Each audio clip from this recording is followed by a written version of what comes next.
Guru, teman-teman yang hormati, alhamdulillah pada hari ini kita bisa berkumpul di sini dalam keadaan siap.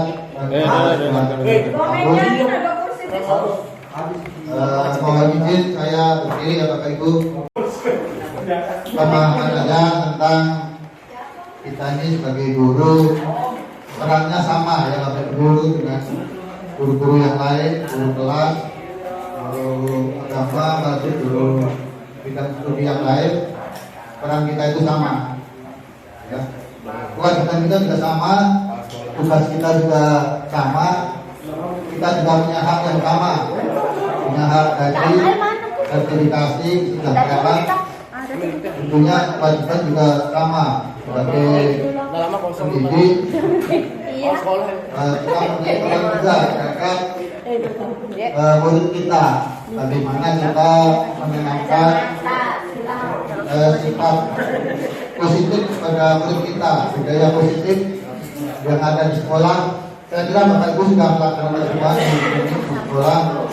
Budaya positif ini lebih lagi untuk memahami daripada peran kita di sekolah. Jadi bukan cuma olahraga tapi dua selesai ya, kita punya peran tanggung jawab juga dengan murid kita. Jadi stigma selama ini kan guru olahraga itu banyak negatifnya ya. Nah, kita usahakan menjadi stigma yang positif. Guru olahraga itu kalau selesai ngajar bilang kemana? Banyak itu stigma. Sekarang kita di mana-mana ada seperti itu. Nah, kita yang bisa membuktikan itu dari kita sendiri, guru olahraga kita ya. Jadi kita bagaimana kita bertahan, karena kalau suatu saat ada hal yang kurang baik bisa tidak ada lagi yang pelanggaran seperti penjaga sekolah itu ada setiap tahun ada penerimaan PNS. Sekarang ini tidak ada sudah. Nah, jangan sampai kita boleh seperti itu nasibnya. Kemarin juga ada tema itu di kelas itu masuk ke buku tema itu. Nah, ini bisa jadi guru kelasnya nanti yang berada nasib kita bagaimana. Nah, jadi kita sendiri yang menentukan nasib kita untuk lebih baik lagi. Jadi kita penerapan budaya positif itu kita dengan perubahan paradigma belajar kita. Pertama, kemudian disiplin positif di sekolah, kemudian kita kebutuhan dasar manusia, motivasi perilaku manusia, dan posisi kontrol kita sebagai guru, kemudian kegiatan kelas dan etika kritisnya. Jadi ini nanti yang kita belajar sama-sama, kita pahami, kita belajar bersama-sama apa itu paradigma belajar. Ini juga sama, saya cuma dapat juga dari pelatihan yang saya ikuti. Jadi Bapak Ibu, pelatihan ini bukan bermaksud untuk jadi apa-apa ya. Jadi itu saya cuma awalnya penasaran saja, banyak teman-teman itu kok daftar banyak yang tidak lulus. Apa di mana saya coba, ada yang 4 kali 5 kali tidak lulus. Saya coba aja, saya asal-asalan dan cobanya.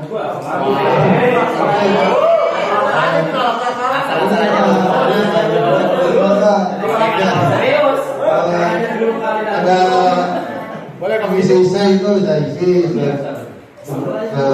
apa yang saya ikuti. Kemudian ada tes praktek mengajar itu, saya prakteknya sesuai dengan RTP itu. Kalau teman-teman tuh lengkap itu hasilnya media, saya cuma pakai sepatu saja sama bola untuk praktek menendang bola itu. Dan itu tidak selesai alhamdulillah. Jadi saya tidak bermaksud mencari apa-apa yang di pelatihan ini, cuma ikut penasaran saja apa isinya pelatihan ini.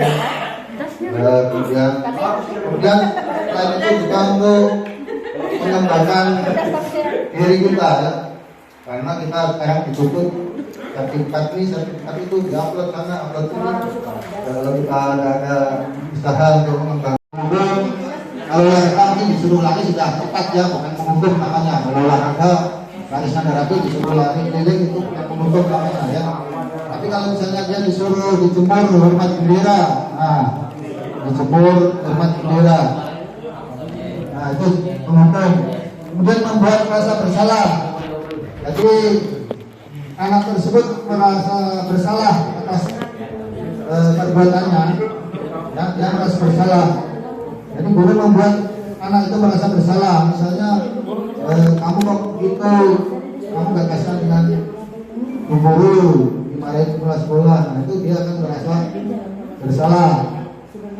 Kemudian menjadi teman, posisi kontrol menjadi teman tuh, misalnya ketemu,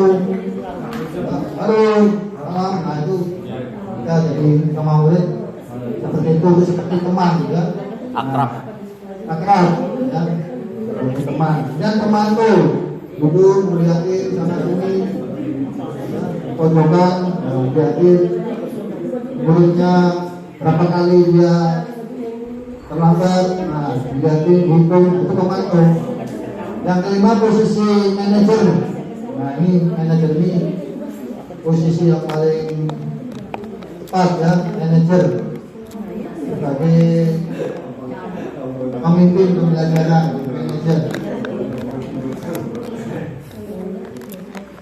Misalnya ini penerapannya di posisi kontrol kita sebagai guru. Misalnya murid datang terlambat mengikuti upacara, jadi penghukum itu murid tersebut dibariskan terpisah, tidak menjadi satu dengan temannya. Itu penghukum.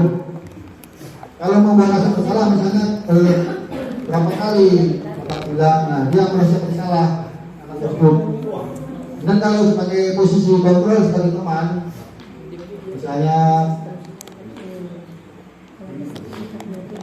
dengan menyapa, ayolah yang tertib, nah itu seperti berkata-kata dengan teman, ya itu tadi itu. Bapak Ibu, selanjutnya untuk lebih menerapkan disiplin itu dengan sempurna, kita menggunakan kegiatan misalnya membuat sebuah keyakinan kelas. Keyakinan kelas itu bukan peraturan kelas, bukan, berbeda Bapak Ibu ya. Tapi asalnya dari peraturan kelas dibuat menurut menjadi keyakinan kelas. Nah keyakinan kelas ini yang harus dipahami sama murid-murid agar dia bisa menerapkan disiplinnya, disiplin positifnya. Misalnya kalau aturannya dilarang memancing boleh, nanti dapat. Dilarang membuang sampah sembarangan, itu peraturan ya, karena itu ya. Nah kalau keyakinan itu adalah membuang sampah pada tempatnya, itu nilai kebajikannya yaitu disiplin ya.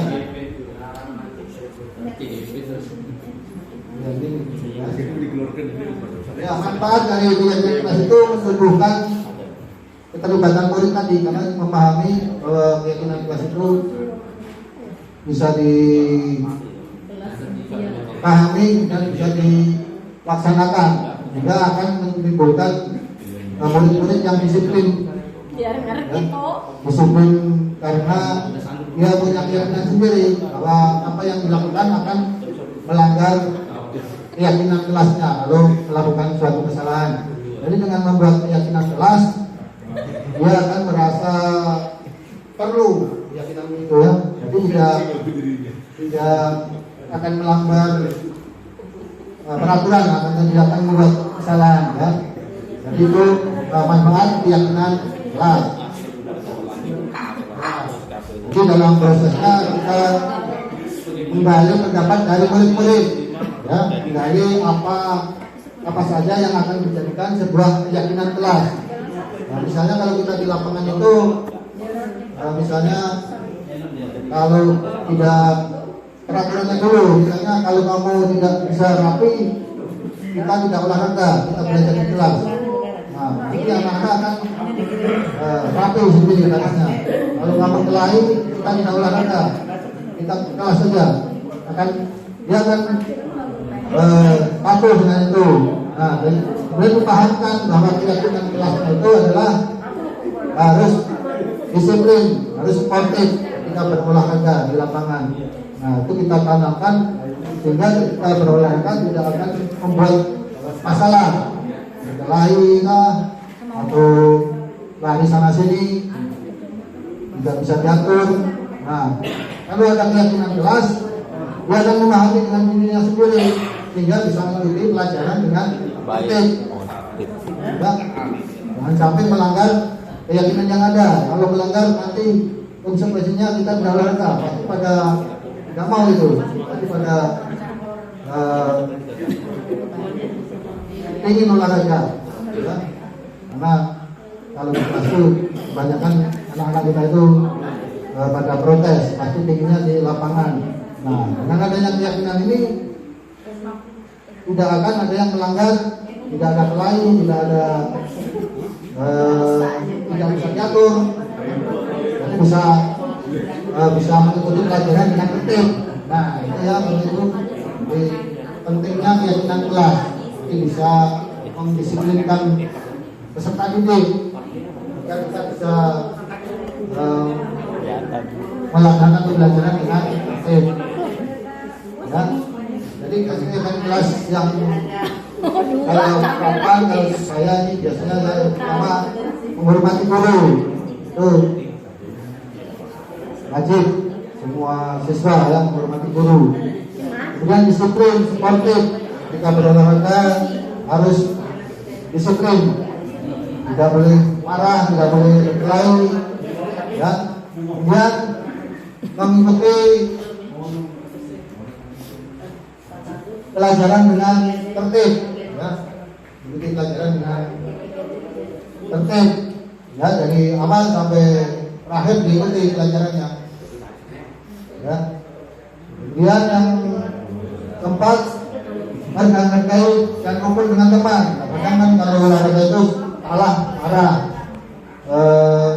bermainnya tidak bagus, dimarahin, ya. Ada yang kelahi, misalnya itu kelahi dan marah-marah, berkata-kata kasar. Nah, dengan adanya keyakinan kelas ini kita bisa hindari hal-hal tersebut, ya. Jadi harus diterapkan pada murid ketika berolahraga harus menghargai teman, jangan sampai teman-teman dimarah-marahin, disalah-salahkan. Ya, jadi harus menghargai, harus rukun kalau berolahraga. Ya, berkata sopan di lapangan diwajibkan. Dan memang ada muridnya begini. Berkata sopan.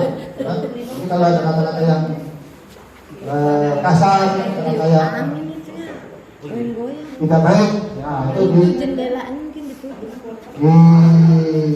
disampaikan bahwa itu melanggar keyakinan kelas. Nanti konsekuensinya tidak olahraga, ya. Kita tidak olahraga kalau kamu melanggar keyakinan kelas, pasti akan menurut, akan menjadi prinsip dia dalam mengikuti pembelajaran. Jadi tidak lagi semaunya, ya. Berkata sopan dan jujur. Nah, ini berkata sopan dalam keseharian. Ini yang kita inginkan.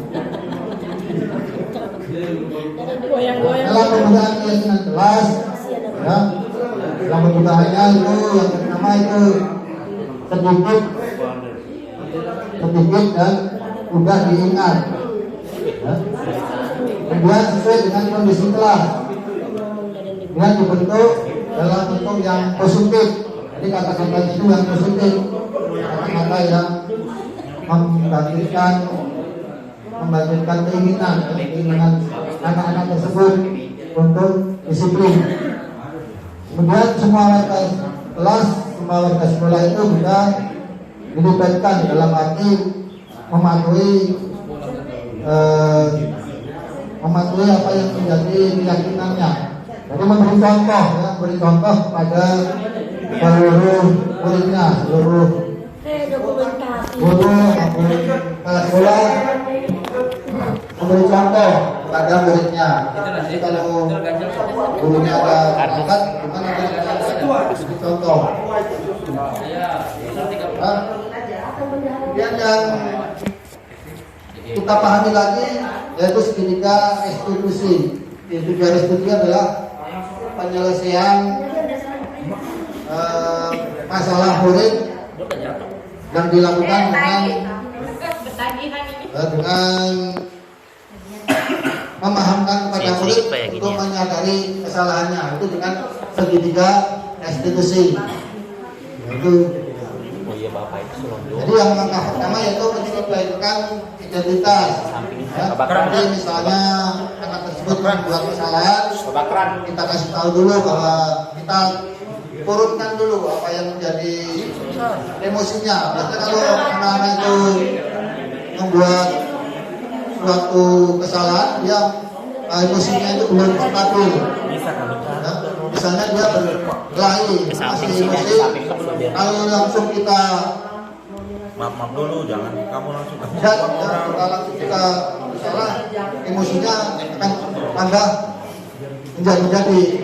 Jadi kita stabilkan dulu, stabilkan bahwa itu kesalahan biasa. Jadi dia akan turun, emosinya turun. Dan ini sudah sering dilakukan Bapak Ibu ya, ulang aja. Yang kedua adalah memvalidasi tindakan yang salah. Ya, alasan tanyakan kenapa kamu berkelahi, kenapa melakukan itu. Nah, yang terakhir adalah menanyakan keyakinan jelas yang kedua. Kalau kamu berkelahi itu salah Anda, itu melanggar keyakinan yang kita buat Anda.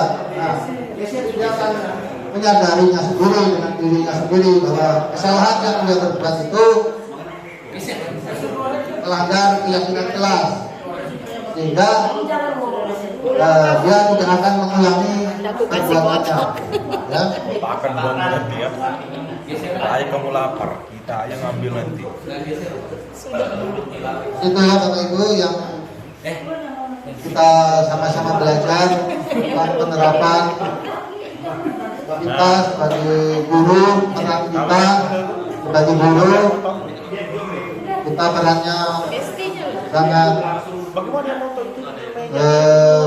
punya peran yang sangat penting di sekolah ya, dan guru dalam menciptakan disiplin positif ini, dalam menciptakan murid-murid yang berkarakter. Kita mempunyai peran yang sangat luas.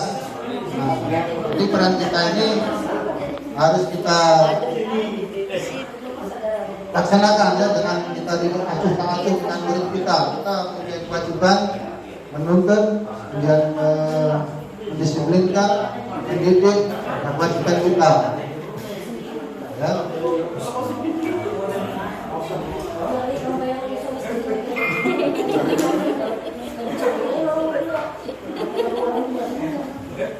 Baik Bapak Ibu, mungkin itu sedikit penyampaian saya, pemahaman kita bagaimana kita peran kita sebagai guru di sekolah.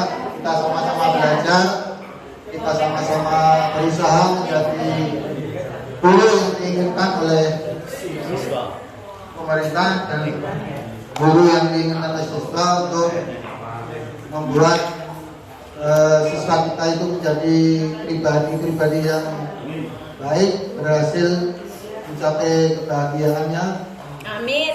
Kemudian jadi anak-anak yang berguna, soleh dan soleha. Ya, seperti itu Bapak Ibu ya. Jadi kita belajar sama-sama, kita sebagai refleksi kita sebagai guru, apakah kita ini selama ini sudah sesuai seperti yang diinginkan. Nah, kita mulai berusaha menjadi guru yang benar-benar dibutuhkan oleh murid, guru yang bukan cuma sekedar menjalankan kewajiban, tapi memang benar-benar kita diinginkan dan dibutuhkan oleh murid kita.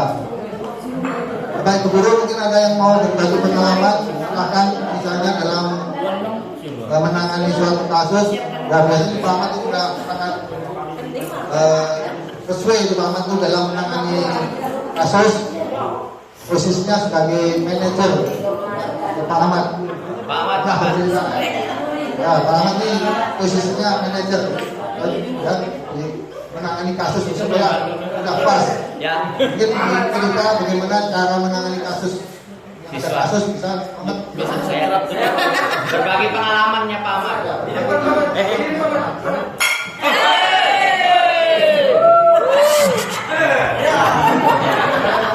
Yang paling tua ini. Waalaikumsalam sudah. Situ ikutan Pak Kamda di terima kasih. Bapak situ ke tengah dikit. Ya Pak Ahmad. Di sini kita dari dasar kami di sekolahan sudah membentuk tim penanganan bullying. Jadi kita sendiri ketuanya. Jadi itu yang ada di sekolahan kita.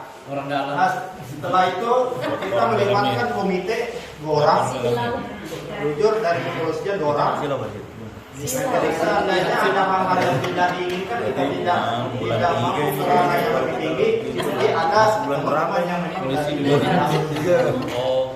kemarin, jadi kami cerita aja.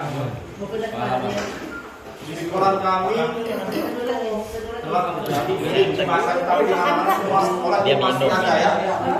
Nah jadi kenapa bisa terjadi bullying?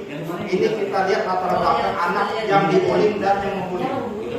Biasanya dari kelas 1 kemarin anak ini dia selalu dibawa ke kanan. Jadi sebelum masuk ke pagar sekolah dia diancam kalau nggak ngasih uang 1.000 kamu nggak masuk kelas. Nah, jadi saya lihat yang dibully ini anaknya pendiam. Nah, yang membuli ini dia berkelompok. Dia paling sedikit 3 orang. Karena saya 5 orang. Nah, saya amati. Itu membuli kan begal. Mereka selalu malah.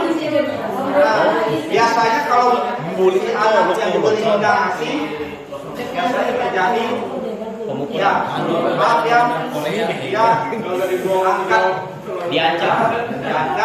Nah kalau diancam ini mungkin umum sudah. Nah, untuk mengatasinya, kita langsung panggil orang tuanya. Jadi saya panggil orang tuanya, ketemukan si orang tua yang dibully Dan sama orang tua yang dibully. Jadi harus dua-duanya, tidak bisa orang tuanya. Misalnya saya salah satu yang mewakili, maaf, suami saya tidak bisa karena dikata tidak bisa, harus dua-duanya. Nah jadi anak dia di posisi dia dudukan di tengah, jadi bapak, anak, ibu, jadi bapak, anak, ibu. Akad nikah. Jadi kita tanya dulu satu-satu. Ada warna Jadi pada saat kita menangani, yang paling penting ini untuk kita semua, kita ada buku namanya pendampingan individu. Jadi misalnya hari ini tanggal 17 jam 10 waktu Indonesia ini telah terjadi pembulian. Jadi kita tulis ini. dicatat ya Pak ya. Usahakan ini untuk menjaga hal tidak ini, jangan sampai kita nulis. Yang nulis ya. Kita suruh orang tuanya yang Nulis sendiri. Dan kita Polisi enggak. Dia kan kita kan ada tuanya sudah kan.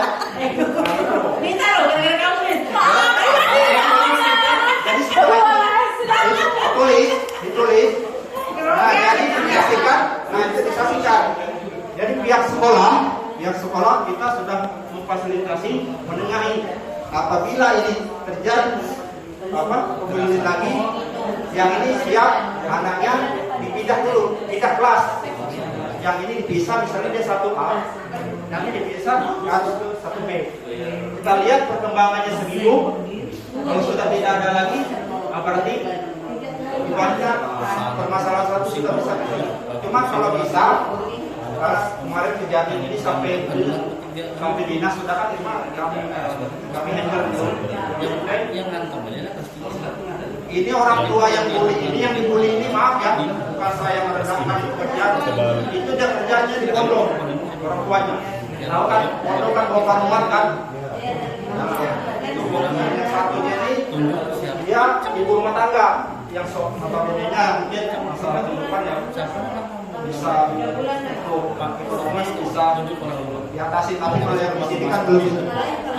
Jadi kejadian di sekolah ini kalau saya amati sih selama ini selama ini yang bikin terjadi itu karena ada celah. Misalnya begini, jujur ya, kalau kita masuk setengah 8, ini maaf saya pribadi, saya kadang molor 5 menit. Jadi 7.35 kita masih santai-santai. Ini titik rawan yang bisa terjadi bullying. Makanya waktu jeda jangan sampai, misalnya kalau 7.30 minimal kita 7.25 sudah ada di lapangan. Kalau kita di lapangan, kalau baru kelas sama. Jadi usahakan 7.25 harus di kelas. Jangan kita yang siswa yang menunggu kita. Kalau bisa kita yang menunggu. 7.30 yang 9. Nah, kita sudah di meja, misalnya di dalam ruangan kita lihat anak-anak yang dibully kan sudah ada pemetaan kita kan. Nah, jadi kita lihat gerak-geriknya. Psikologis. Biasanya kalau di kelas dia menonton. Yang selalu dibully itu si A. Nah, makanya kita lihat, kita pisah dulu jaraknya. Meja sebelah sini sama sebelah sini. Kalau masih terjadi, berarti kita coba pindah ke kelas sebelah. Kalau memang masih mau tidak mau, kita tidak suka, kita keluarkan dari sekolah. Selama saya ditapis, ini jujur, mungkin kenal, ini maaf ya, Ibu Rida tahu. Tahu. Itu jujur, anaknya pernah kami pindahkan. Yang konflik berarti. Dia dibully. Maaf, ya mungkin ada BK ya. Jadi antara bully sama BK beda. Karena selama ini yang kita alami antara ABK dengan bully ini 11-12 saja kan, tapi beda. Kalau ABK sendiri penanganannya, yang suka bully itu sendiri. Intinya kalau yang sudah membuli ini, kita jangan lakukan tekanan. Misalnya kalau olahraga kan, dia jujur di kelas saya itu kalau dengan Pak Dirman kelas yang Texas itu kena ke saya. Jadi yang dalam satu kelas itu 5 orang, paling sedikit 5 orang. Rata-rata tiap kelas itu ada. Nah, kalau dari anak-anak yang suka membuli ini biasanya yang banyak melakukan itu adalah laki-laki ya. Nah, kalau perempuan itu hitungannya 20% lah, tapi ada perempuan. Tapi yang rata-rata yang pernah saya tangani sih laki-laki. Nah, kenapa bisa terjadi bullying? Kalau yang pernah saya tangani, saya tanya apa faktor yang bisa bisa bullying. Karena yang paling besar itu adalah HP.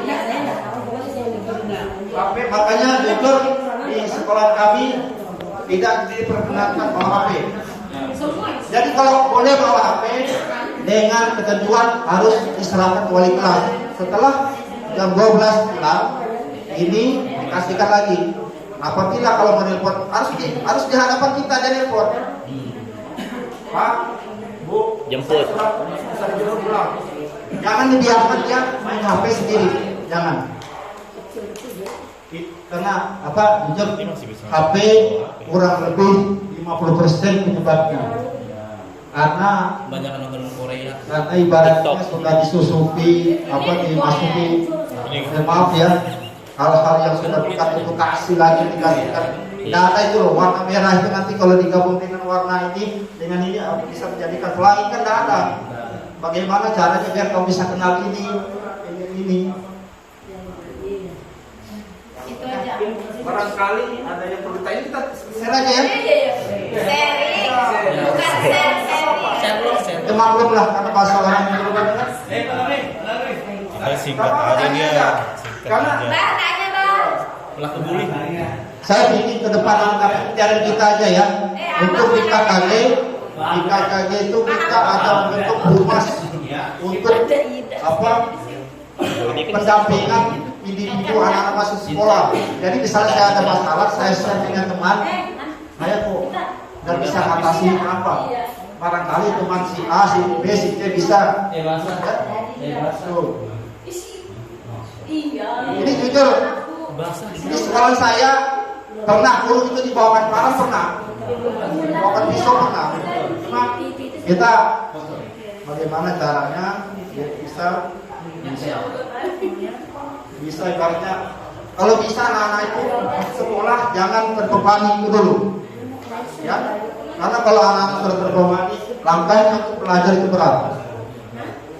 Makanya perbedaan antara orangnya anak-anak yang bisa, baru bisa dan belum bisa itu ya ada penanganan sendiri kan. Ada yang saya temui, ada anak kelas 3 belum bisa membaca, digabung dalam satu kelas yang bisa membaca doain tak ketemu.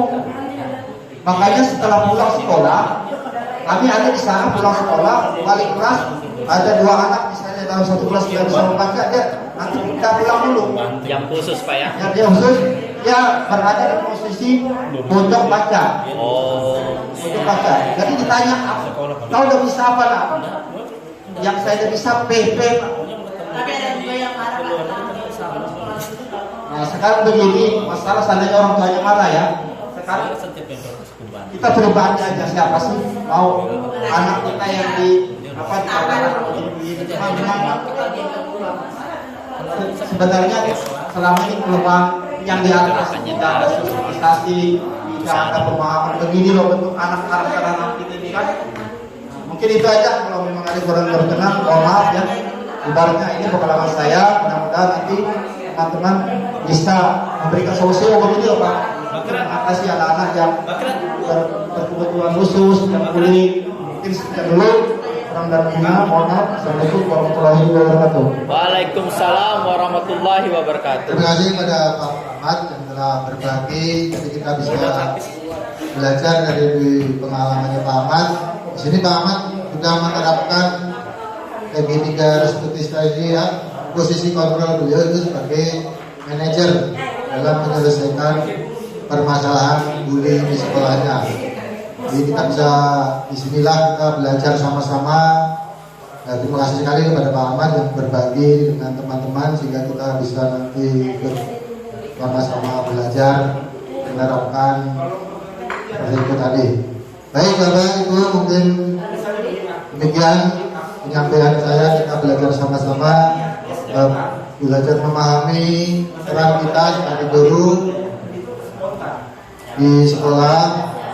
Bagaimana guru yang diinginkan, kita sama-sama belajar di sini. Dari saya mungkin ada salah-salah kata, salah-salah omongan, mohon maaf. Saya akhiri. Wabillahi taufiq wal hidayah. Assalamualaikum warahmatullahi wabarakatuh. Aku kami bagi kepada Pak Sekretaris. Terima kasih.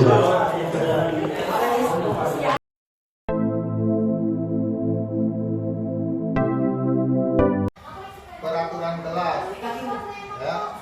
Jadi peraturan kelas menjadi sebuah kalimat yang positif menjadi keyakinan kelas. Ya, peraturan kelas itu peraturan mau di lapangan mau di kelas.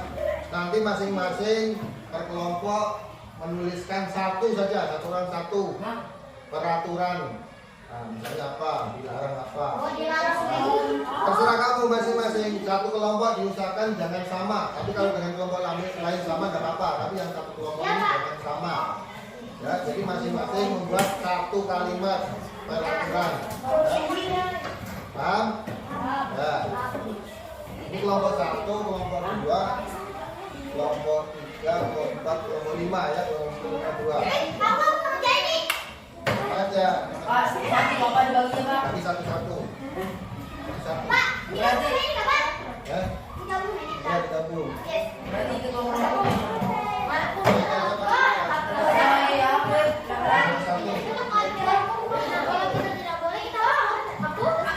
Tulis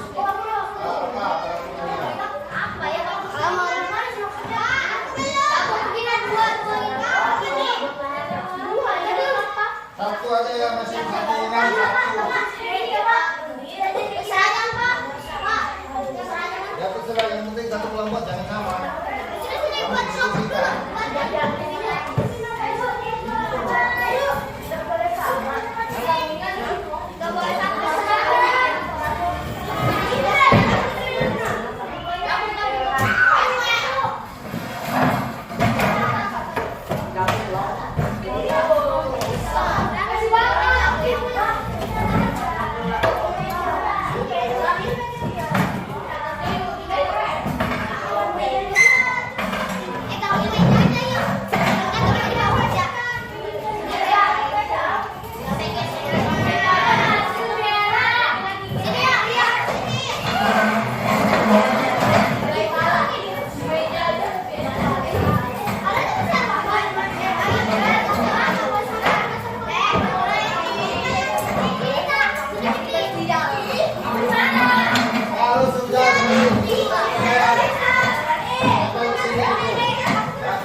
Nggak boleh sama dong.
tunggu aja, gak usah lama-lama.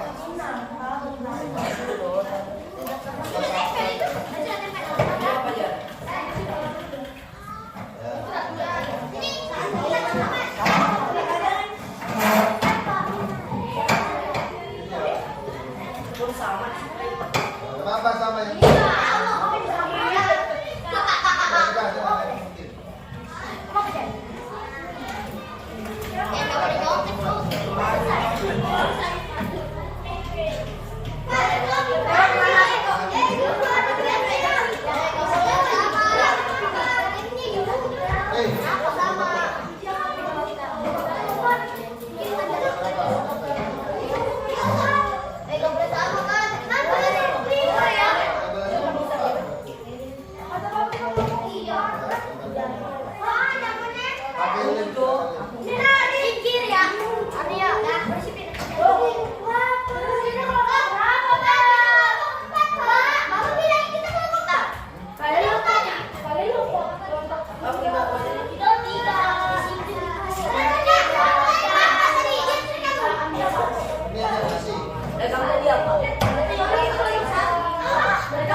sambil biar cepat. Ini yang sudah kalian bikin peraturan kelas. Ya. Peraturan kelas ini kita ubah menjadi sebuah peraturan kelas.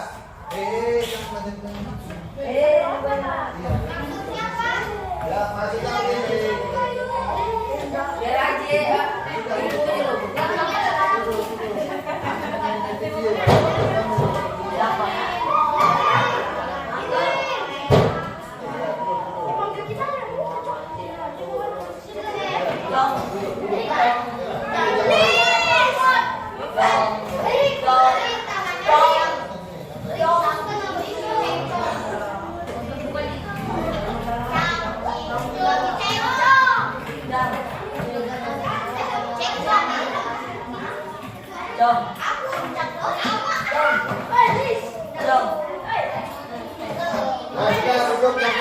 Duduk yang rapi, kakinya yang bagus.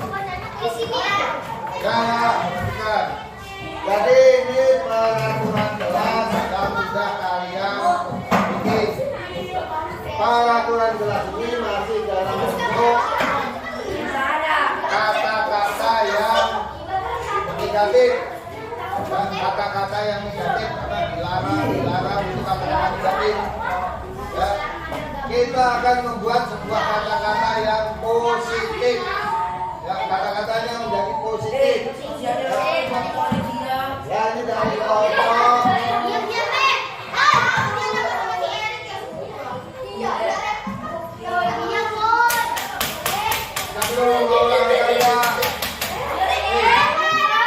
Kalau mau olahraga sebentar dengarkan. Kita buat sama-sama. Kita duduk yang rapi.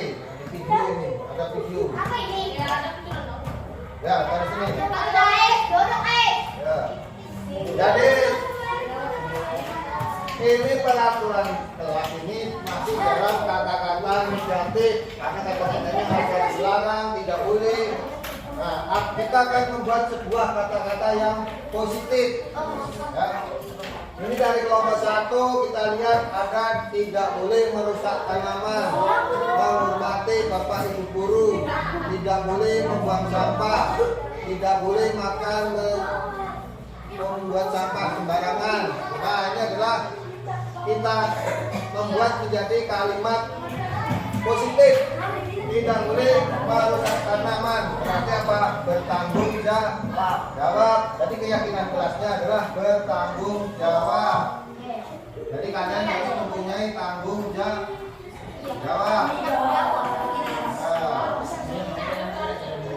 Tanggung jawab. Ya. Bertanggung jawab. Kemudian ada tidak boleh berisik, tidak boleh berkata kasar, tidak boleh berkata kasar, tidak boleh marah. Ya betul itu, tidak boleh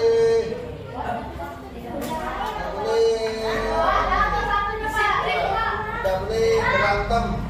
Nah, jadi di sini kata-kata positifnya yang tadi tidak boleh marah, tidak boleh berantem, tidak boleh harus hormat guru. Apa artinya? Saling menghargai, ya, saling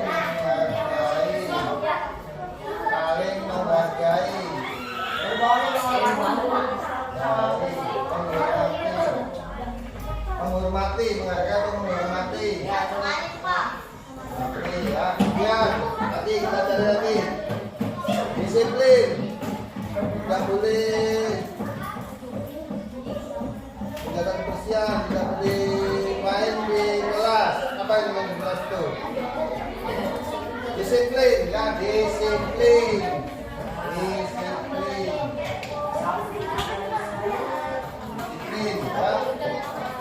Kemudian apa ini? Tiket kelas ada, menjaga kebersihan kelas.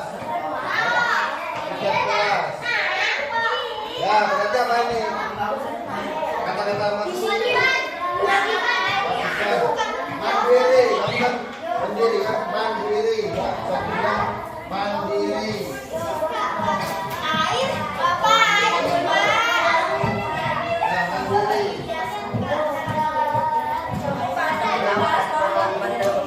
Yang tidak boleh membuang sampah, tidak boleh buang sampah sembarangan. Kelompok ini tidak boleh buang sampah di sekolah, tidak boleh membuang sampah sembarangan. Berarti apa ini?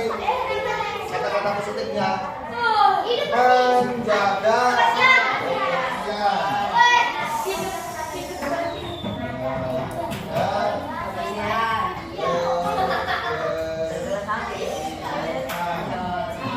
Ini adalah 5 keyakinan kelas.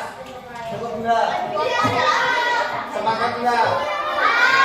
Setuju enggak? Bagus. Berarti keyakinan kelas tidak bisa buat. Kalian tidak boleh melanggarnya. Apa yang menjadi keyakinan kalian sendiri, yang membuat kalian sendiri, ya. Berarti kalian sendiri tidak boleh melanggar. Ya. Bisa? Setuju? Ya, tidak melanggar ini, setuju? Ya, ada sanksi. Jadi